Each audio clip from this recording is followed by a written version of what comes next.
자, 일단 의원 시절에 상습적 언어 폭언을 쏟아냈다는 주장과 함께 이 사적 심부름을 시켰다는 폭로까지 지금 터진 상황입니다.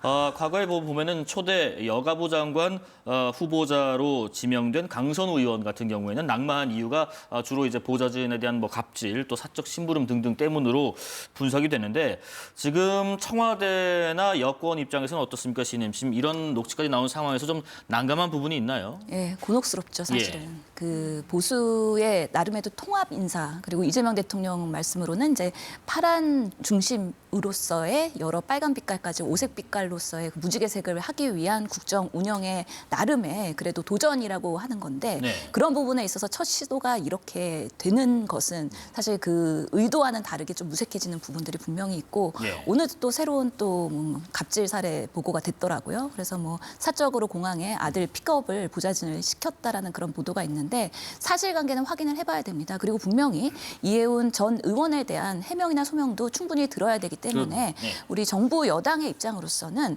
지명을 했기 때문에 그리고 사실은 지금 제명까지 된 상황 아니겠습니까? 이해운 의원의 입장으로는 본인의 정치적인 어떻게 보면 명운을 이 장관직에 걸었다고 할 수 있는 부분이기 때문에 청문회까지 가서 많은 여야 의원들의 그런 문제점에 대한 질의에 대해서 어떻게 소명하고 잘못된 것에 대해서는 인정하고 사과하는지 그리고 그 진정성이 느껴지는지 그래서 경제 전문가로서의 이재명 정부의 그런 역할에 있어서 어느 정도의 그런 정책적인 또 능력과 자질까지도 검증할 수 있는 그 과정이 꼭 필요하다라고 생각을 하기 때문에 그 전에 뭔가 지명 철회를 하거나 그럴 가능성은 매우 낮다. 그럼에도 불구하고 하루에 한 번씩 터져나오는 이런 이슈들에 대해서는 저희 모두 마음 아픈 것은 사실입니다.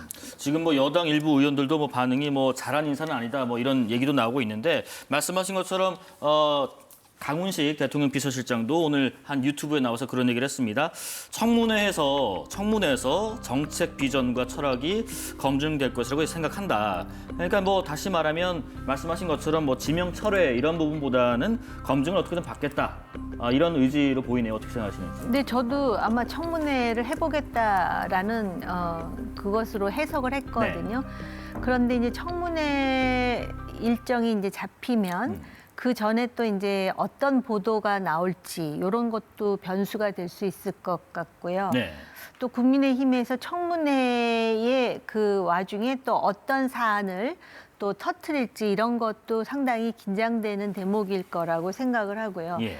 장관이 이제 세 가지 차원에서 우리가 검증을 해야 되는데 첫 번째가 이념과 소신, 두 번째가 도덕성과 자질, 세 번째가 전문성이잖아요. 네. 근데 이해운 전 의원은 무엇보다도 전문성으로 이제 그 상당히 긍정적인 평가를 받는데 이해운 의원의 전문성이라고 하는 거는 지금 이재명 정부의 경제 철학하고 맞지 않는 부분이 많습니다. 예를 든다면은 지금 부동산과 관련해서 아직 시도는 안 하지만 종부세도 그렇고요.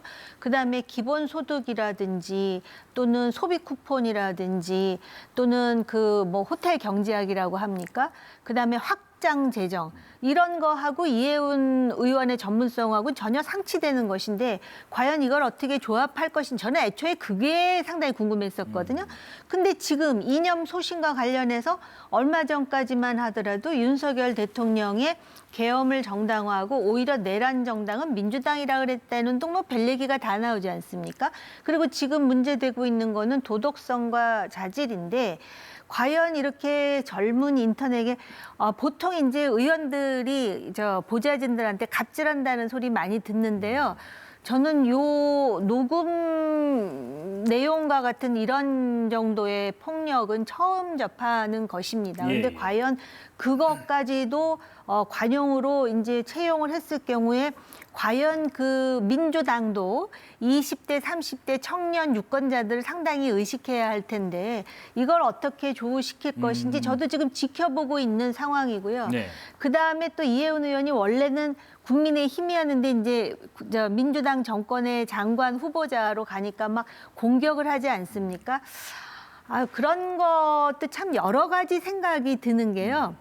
그 기억나세요? 과거에 윤석열 전 대통령이 검찰총장 임명될 때요. 청문회 할 때 그 당시 이제 뭡니까? 자유한국당이었나요? 자유한국당에서 사정없이 공격할 때 그 민주당 인사들이 상당히 비호했었어요. 심지어는 거짓말한 것까지. 예, 예.